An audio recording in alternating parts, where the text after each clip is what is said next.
மைனாரிட்டியாக அல்லது சிறுபான்மையாக நம்ம வாழக்கூடிய அந்த சூழ்நிலையில் நாங்கள் எங்களை பாதுகாத்துக் கொள்ற விஷயத்துல மிகவும் இன்னும் கொஞ்சம் கவனம் என்ன செய்ய வேண்டும், செலுத்த வேண்டும். ரசூல் ஸல்லல்லாஹு அலைஹி வஸல்லம் சொன்னாங்க, மன் தஷப்பஹ பிகௌமின் ஃபஹுவ மின்ஹும். யார் ஒரு சமுதாயத்தை சமுதாயத்துக்கு ஒப்பாக நடக்கிறாரோ அவர் அந்த சமுதாயத்தை சார்ந்தவர் என்று ரசூல் ஸல்லல்லாஹு அலைஹி வஸல்லம் சொல்றாங்க. எதனால சொல்றாங்க ரசூல் ஸல்லல்லாஹு அலைஹி வஸல்லம்? உள்ளத்துல நம்ம அந்த நம்பிக்கையே இல்லை. ஒரு மனிதர் வாராரு, ஒரு காவினர் ஆடையோட ரசூல் ஸல்லல்லாஹு அலைஹி வஸல்லம் வராங்க. ரசூல் ஸல்லல்லாஹு அலைஹி வஸல்லம் சொன்னாங்க, இன்னஹா மின் சியாபில் குஃபார் ஃபலா தல்பிஸ்ஹா. இது காஃபிர்களோட ட்ரெஸ்ல வந்து இதை போட வேண்டாம் ரசூல் ஸல்லல்லாஹு அலைஹி வஸல்லம். அவருடைய எண்ணத்துல அதுவே இருக்கல, அந்த சிந்தனையே அவருக்கு என்ன செய்யல. துணிகள்ல ஒரு துணி அவர் போட்டுட்டு வரார். ஏன் ரசூல் ஸல்லல்லாஹு அலைஹி வஸல்லம் சொல்றாங்க அதை? அந்த மனிதர் திருப்பி கேட்கலாமே, என்ன ஒரு துணி இதுல என்ன இருக்குது, நான் இஸ்லாத்துல தான் உறுதியா தான் இருக்கிறேன் அப்படின்னு கேட்கலாமா இல்லையா? கேட்கலாம். ஆனா ரசூல் ஸல்லல்லாஹு அலைஹி வஸல்லம் இதை அணிய வேண்டாம் அப்படி என்று சொல்றாங்களாக இருந்தா, நீங்க அணிஞ்சு பழகினீங்க என்று சொன்னால் இயல்புல ஏற்படுற சில நிறைய பாதிப்பீங்க. ஒரு அளவுல நான் விளங்கப்படுத்துவதாக இருந்தால், நீங்க போய் ஒரு பஸ் ஸ்டாண்ட்ல நிக்கிறீங்க, ஸ்தௌப உடுத்துட்டு பக்கத்துல பார்த்தா நீங்க உடுத்த அதே மாதிரி ஒரு பச்சை கலர் ஸ்தௌப்ல ஒருத்தர் பக்கத்துல இருக்கிறாரு. இயல்புல உங்களுக்கு மனசு என்ன சொல்லும்? இவரும் பச்சை உடுத்திக்கிறாரு, நம்மளே மாதிரி இவரும் தாடி வச்சுக்கிறாரு. இந்த சிந்தனை என்ன செஞ்சு முதலாவது என்ன செய்யுது உங்களுக்கு? ஈர்ப்பு. இவரு நம்மள மாதிரி ஒரு ஆளா தான் என்ன செய்யும், இருப்பாரு அப்படி என்ற சிந்தனை இயல்பாகவே உங்களை அவரை நெருக்குது. அவர் சிரிச்சார்னா அவர் சிரிப்பாராண்டு அதுக்கு முன்னால் நீங்க எதிர்பார்த்துட்டு இருப்பீங்க. சிரிச்சா அவ்வளவு வேகத்தோட நம்மள அவசரமா என்ன செஞ்சிருவோம், அறிமுகம். அந்த வேகம் என்ன செய்யும், இயல்புல உங்களுடைய பக்கத்துல கொண்டு வந்து வச்சது அது அந்த தோற்றம், அந்த எல்லாமே தான்.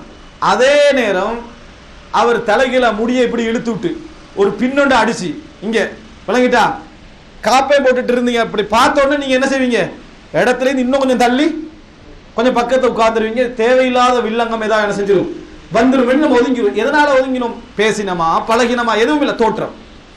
தோற்றம் என்ன செய்யும், இருக்கும். இப்ப ரசூல் ஸல்லல்லாஹு அலைஹி வஸல்லம் அவர்கள் அதுல மிகவும் கவனமாக இருக்கிறார்கள். எந்த அளவுக்கு சொன்னார்கள் என்றால், அர்வாஹு ஜுனூது முஜன்னதா ஃபமா தஆரஃப மின்ஹா தலஃப் வமா தனாக்கர மின்ஹா இக்தலஃப்னு சொன்னாங்க. இந்த உயிர்கள் எல்லாம் ஒன்றோடொன்று பின்னி பிணைந்த வேர்களை போல, எதெல்லாம் ஒன்று கொண்டு அறிமுகமானதோ அவைகளெல்லாம் சேர்ந்து விடும்.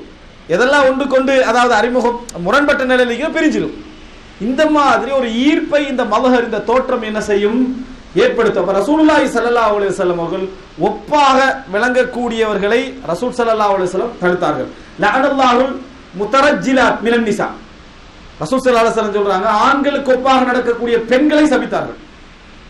ஆண்களுக்கு ஒப்பாக நடக்கக்கூடிய பெண்களை சபித்தார்கள். அதே போல லஅனல்லாஹுல் முஹன்னஸீன மினர் ரிஜால், பெண்களுக்கு ஒப்பாக நடக்கக்கூடிய ஆண்களை ரசூலுல்லாஹ் என்ன செய்றாங்க, சபிக்கிறார்கள். என்ன காரணம்? மனைவி சிரிக்கிறதுக்காக வேண்டி மனைவியோட ட்ரெஸ் ஒருத்தர் உடுத்து காட்டுறாருன்னு வைங்களேன். இவர் என்ன ஒரு ட்ரெஸ் தான் உடுத்து காட்டுறன்னு நினைக்க கூடாது.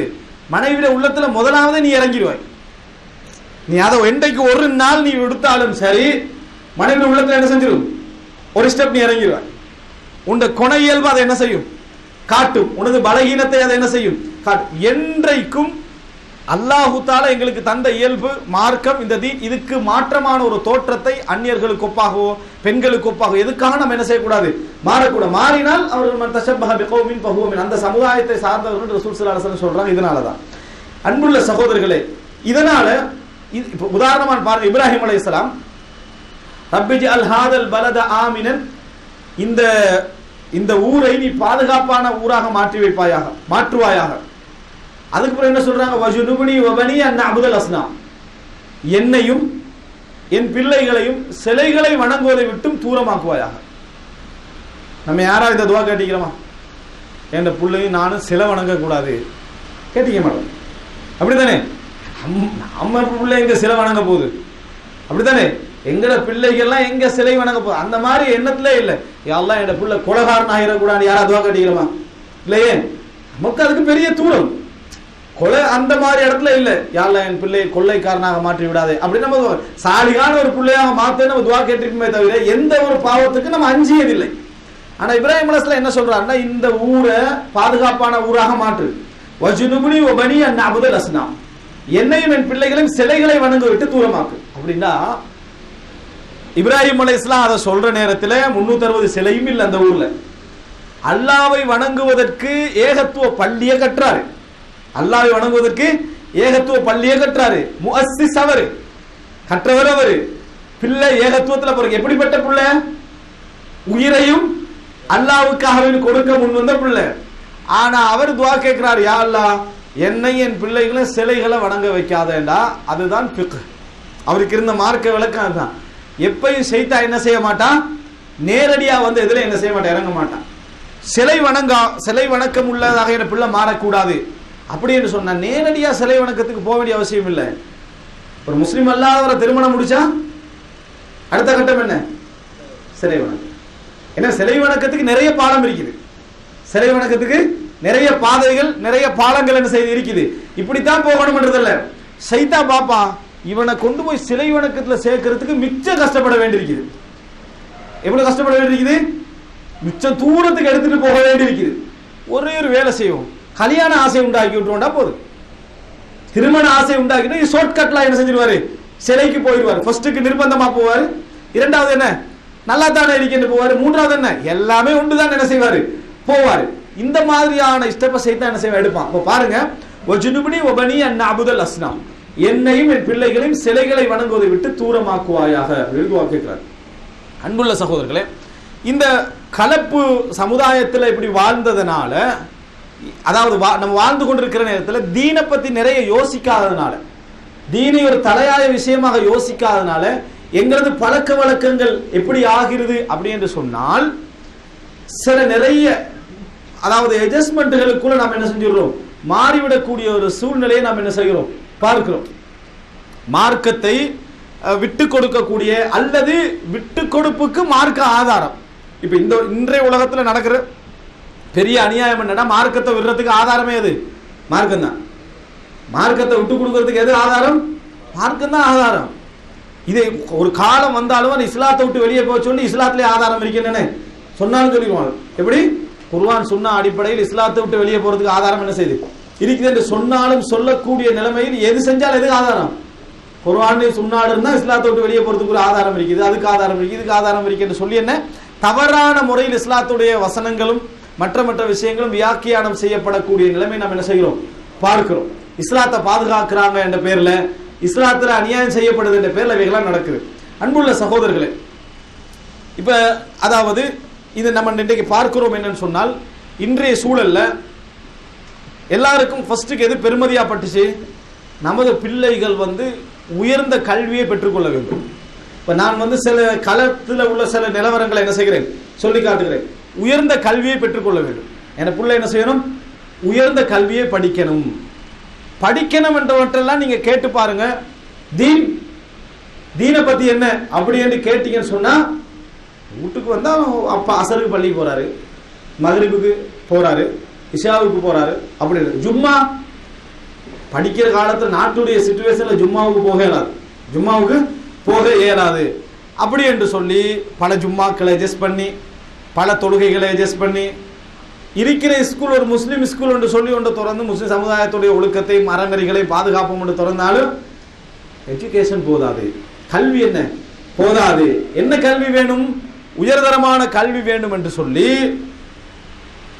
எங்க எந்தெந்த மதத்துடைய வணக்கங்களுக்காக இவன் வந்து அதுக்கு வலிஞ்சு போகணுமோ இறங்கி போகணுமோ அந்த இடத்துக்கு கொண்டு போய் என்ன செஞ்சிருது சேர்த்துறது. என்ன நோக்கம், புள்ள நல்ல முறையில் படிக்கணும், பிள்ளைக்கு எதிர்காலத்தை அமைத்து கொடுக்க வேண்டும், எதிர்காலத்தை அமைத்து கொடுக்க வேண்டும் என்று சொல்லி நிச்சயமாக 190% இது போன்ற விஷயத்தில் கவனமே செலுத்துவதில்லை கல்வி கொடுக்கிற நேரத்தில்.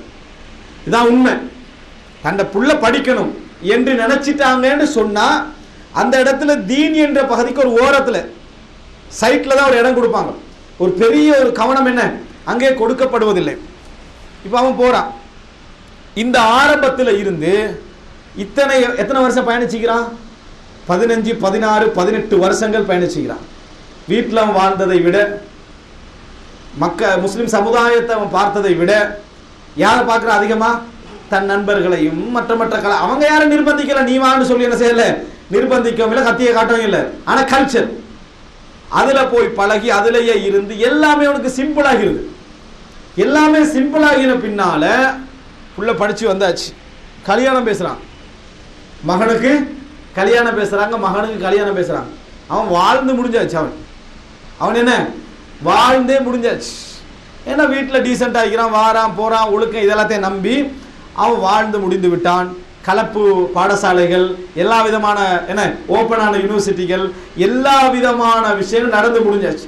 இன்னும் சொல்ல போனால் சில விஷயங்களை மகன் சின்ன வயசுல கேட்பான். சில விஷயங்களை மகன் சின்ன வயசுல கேட்பான். கேட்கிற நேரத்தில் அதெல்லாம் பார்த்தா படிச்ச மாதிரி தான். முதல்ல படிப்பை பாரு, இஸ்லாம் பேச வந்துட்டார், இஸ்லாம் அப்படி சொன்னா எத்தனை பெற்றோர் குறிப்பாங்க? ஒரு 12 வயசுல 13 வயசுல இது சரியாமா இப்படி செய்யலாமான்னு அதெல்லாம் பார்த்தா படிச்ச மாதிரி தான், நீ முதலாவது படிக்கிற வேலையை பாரு அப்படி என்று சொல்லி எத்தனை பெற்றோர்கள் அனுப்பியிருப்பான். அதோட போறவங்க எத்தனை பேர் இருக்கிறாங்க? சின்னவனுடைய நல்ல சிந்தனைகள் அல்லாஹ் தஆலா இயல்புலையே சிறிய வயசுல என்ன செஞ்சிருப்பான், கொடுத்திருப்பான். புதுசா வாட்ஸ்அப்ல ஒரு வீடியோ கிளிப் பரவிட்டே இருந்துச்சு. ஒரு சின்ன புள்ள உண்டு தன்னை தம்பியை சைக்கிளில் வச்சு 5 வயசு 2 வயசு பிள்ளை ஒருத்தர் சைக்கிளில் வச்சு தள்ளிக்கிட்டு போறான். தள்ளிட்டு போற டைம்ல அவனோட ட்ரெஸ் என்ன செஞ்சிருது, கலண்டுருது. இந்த சின்ன பிள்ளையோட 5 வயசு பிள்ளையோட ட்ரெஸ் வந்து கலஞ்சிருது. இதை பெரிய ஒருத்தர் வீடியோ எடுக்கிறாரு, அவர் வாப்போ யாரோ ஒருத்தர் வீடியோ எடுக்கிறார். வீடியோ எடுத்த ட்ரெஸ் கலைஞ்ச உடனே அவன் என்ன செய்யறான்டா, இவன் கேமரா எடுக்கிறானே என்ற வெக்கத்துல தடுமாறுறான், அழுகுறான். ஆனா சைக்கிளை விடல. அவன் சைக்கிளை விடாம தன் ட்ரௌசரையும் எப்படியா பிடிச்சிக்கிண்டு சைக்கிளை விடாம போறான். இந்த பின்னால வீடியோ எடுக்கிற சிரிச்சு சிரிச்சு சிரிச்சு சிரிச்சு என்ன செய்யறாரு, வீடியோ எடுக்கிறாரு. கடைசியில அந்த போடுறதுக்கு ட்ரை பண்ணிட்டு சைக்கிளை விடுறான். சைக்கிள் விட மறுபடியும் என்ன செய்யறான், இந்த சைக்கிள் கடைசி நிமிஷம் வரைக்கும் அந்த தம்பியை இறக்கி விடும் வரைக்கும் அவன் என்ன செய்யல, அதை விடல. இதை பார்த்து சிரிச்சு வாட்ஸ்அப்ல போடுறாங்க. அதுக்கு நிறைய பேர் கமெண்ட் சிரிச்சு விளங்கிட்டா.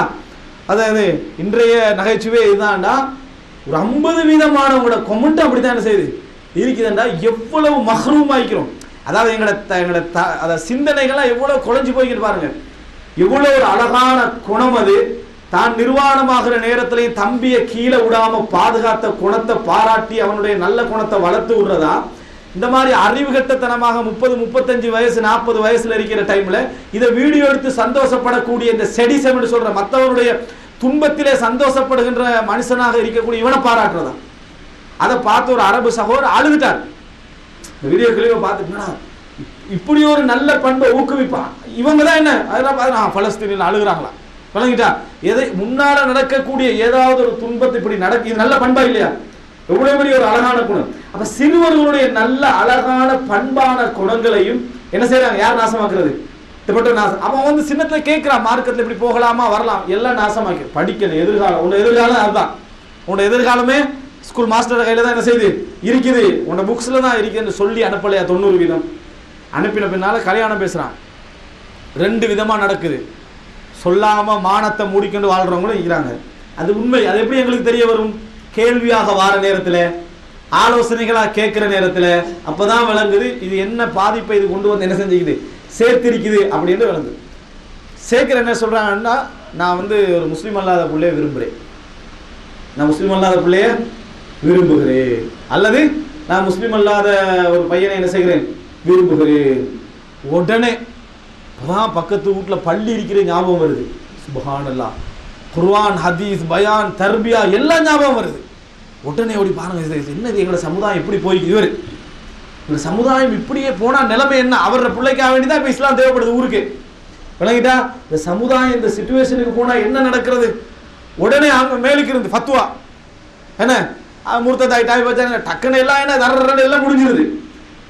அது என்ன, எங்க கோளாறு நடந்தது, எங்கிருந்து இது ஆரம்பிக்குது, என்ன பிரச்சனை, எங்க போய் நிக்குது, தீர்வுக்கு 4 பேர் யோசிச்சு அவனையும் சேர்த்து மூடிடுறது, அவனே சேர்த்து என்ன செஞ்சிடறது மூடிடுறது. அவன் அதுக்கு செய்யறான், இவன் இதுக்கு செய்யறான், இவன் லாபம் நோக்கம் தான், அவன் சம்பாதிக்கிறான் அப்படி என்று சொல்லி ஒரு நல்ல முறையில சமூக சீர்திருத்தத்துக்கு வார ஒருவரை சரி கட்டி தவறுகளை திருத்தி எப்படியாவது ஒரு தீர்வுக்கு நோக்கி போக நினைக்கிறோமா, நினைக்கல. அன்புள்ள சகோதரர்களை, இதன் காரணமாக என்ன நடக்குது, அப்பதான் மார்க்கம், அப்பதான் தீன், எல்லா கேள்விகளும் அப்ப என்ன செய்யுது வரக்கூடிய ஒரு நிலையை நம்ம பார்க்கிறோமா இல்லையா?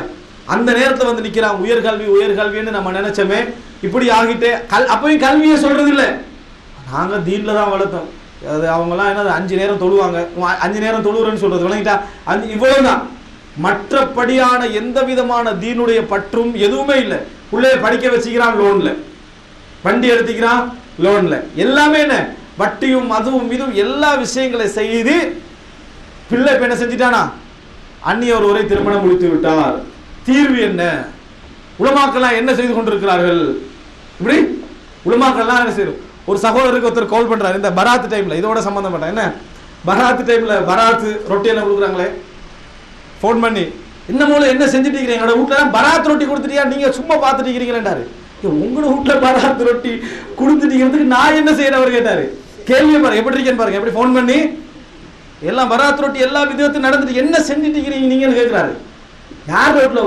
எங்களோட வீட்டுல தான். உங்களோட வீட்டுல இருந்து நடக்கிறதுக்கு நான் இப்ப என்னதான் செய்ய? உடனே மைக்க போட்டு நான் இங்க பேசவா? நீ தான் தடுக்கணும். என்ன நினைச்சிட்டாங்கன்னு சொன்னா அவர் அவரோட வேலையெல்லாம் பார்ப்பாரு, அமைதியா இருந்துட்டு பாரு, எல்லாம் நடந்துகிட்டு இருக்கும். ஏதாவது நடந்தா இங்க போன் பண்ணி என்ன செஞ்சுட்டு இருக்கீங்க எல்லாரும் அப்படின்னு என்ன செய்யறது கேட்கறது. இந்த மாதிரி ஒரு சமூக பொறுப்பும் சமூக கடமையும் கடைசியில தலையில வைக்கிற விஷயமாயிட்டு நீதான் காரணம், இல்ல நீதான் காரணம், அல்லது நீதான் காரணம் என்று எல்லோரும் காரணம். இந்த சமூகத்துடைய கட்டமைப்பு சீர்குலைந்து போடுறத கை கட்டி பார்த்துட்டு இருக்கிற யாரா உளுந்தா கை கட்டி பார்த்து அவன் உளுந்துட்டான், நம்மளோட எதிரி என்ன செஞ்சுட்டான், இவன் அடுத்த டீம் யாரு, இவன் உழப்புறான், இவனுக்கு இப்படி எதிரியான டீம் கடைசியில் இவன் உழப்புறான், அவன் கை கட்டி பார்த்துட்டு இருக்கிறது, இவன் பண்ற அவன் கை கட்டி பார்த்துட்டு. இதுதான் நிலைமை. இந்த கல்ச்சரல் தாக்கம், இந்த இப்படிப்பட்ட ஒரு கலாச்சார தாக்கம் இந்த மாதிரியான நிலைமை அடைந்திருக்கிறது. யாராவது திருப்பி யோசிக்கிறாங்க கேட்டா இல்ல. நல்ல முறையில் புரிந்து கொள்ளுங்கள், இந்த சமுதாயத்துடைய பெரிய சல்லடை ஓட்டையே எதுல தெரியுமா இருக்குது? கல்வி என்ற பேரால் நடக்கக்கூடிய இடத்துல மட்டும்தான். ஏன் டோட்டல் சமுதாயமும் அங்க நிக்குது. 5 வயசு 5 இல்ல, இப்ப 3 வயசு விளையா 3 வயசுல இருந்து கொண்டு போய் நின்று அவன் இப்படி திறக்கிற கண் திறக்கிறதே எங்க இவங்கதான். அதுலதான் அவன் கண் திறக்கிறான். கண் திறக்க ஆரம்பிச்சதுல இருந்து அவன் சரியா பார்க்கிற டைம் வரும் வரைக்கும், அறிவால பார்க்கிற நேரம் வரைக்கும் அவன் கண்டதும் கேட்டதும் படித்ததும் யோசித்ததும் பழகியதும் எல்லாமே இது இதுலதான். அதை பத்தி எதுவுமே யோசிக்கிறது இல்லை. அதை பற்றி என்னது எதுவுமே யோசிப்பது இல்லை. ஆனால் பிறகு என்ன செய்யறது, நமக்கு வீழ்ந்து விட்டோம், அப்படி நடந்துட்டோம், இப்படி நடந்துட்டோம் சொல்றது. இதை கேட்டாலும் என்ன பயம்? எதிர்காலத்துல நமது பிள்ளை எப்படி வாழுவான் கேள்வி. எதிர்காலத்துல நம்ம பிள்ளை எப்படி வாழுவான்? அதனால நம்ம என்ன எவ்வளவுதான் பண்ணிட்டாலும் சரி, எவ்வளவுதான் சொல்லிவிட்டாலும் சரி, எவ்வளவுதான் நீங்க மார்க்க விளக்க சொல்லிட்டாலும் சரி, அந்த இடம் அவர்களுக்கு அசைய முடியாமல் இருப்பதற்கான காரணம் 2 இருக்குது. ஒன்று சமூக ரீதியான தீர்வுகள் குறைவு, அதுக்கான மாற்று தீர்வுகள் குறைவு, அது உண்மை. ஆனால் தீர்வுக்கு வாரதுக்கு முதலாக நீ உள்ளத்தால தயாராகணுமா இல்லையா? அந்த தயார் நிலையில யாருமே என்ன இல்லை. இது இருக்கும் வரைக்கும் இது இருக்கும் வரைக்கும் இந்த கலாச்சார தாக்கம் என்கின்ற ஒன்று மிக வேகமாக வளர்ந்து கொண்டே இருக்கும் என்பதுல சந்தேகமே கிடையாது. அதெல்லாம் திட்டமிட்டு நடந்துட்டு இருக்கலாம். அதெல்லாம் திட்டமிட்ட அடிப்படையில் நடந்து கொண்டிருக்கக்கூடிய ஒரு நிலையை நாம் என்ன செய்கிறோம் பார்க்கிறோம்.